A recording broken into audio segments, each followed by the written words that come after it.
Kunlarda issiq mashinada yuraman deganlar uchun Matiz'ni issig'idan olib qo'yganmiz. Ko'ringlar mashinani idealligini, balollari ham yangi holatda mashinamiz. Turishini ko'ringlar. Вообще zo'r holatda. Yil 2017-yil probegi 52 ming probegda mashinamiz o'ta ham bir zo'r holatda, ideal holatda.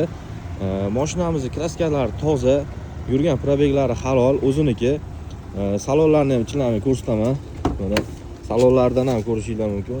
Shapkalardan ham tana holatda turibdi. Mashinamizni narxiga kelsak, narxini $5,5 ming barakasiga o'tib beramiz. Bemalol kelib xarid qilsanglar bo'ladi. Hozir biz Chust bozoridamiz.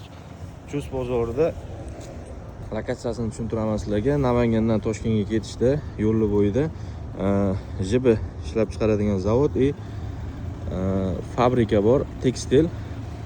O'shani yonida kelib bemalol bozordamiz. Ko'rib xarid qilsanglar bo'ladi. Hammalarni kutamiz. Yana Damas mashinasini ham olib chiqamiz, Tracker mashinasini ham olib chiqamiz. Kelib bemalol ko'rib xarid qilsanglar bo'ladi. Mashinalarimiz juda ham bir ideal holatda, zo'r holatdagi mashinalar hammasi. Hammalarni kutamiz.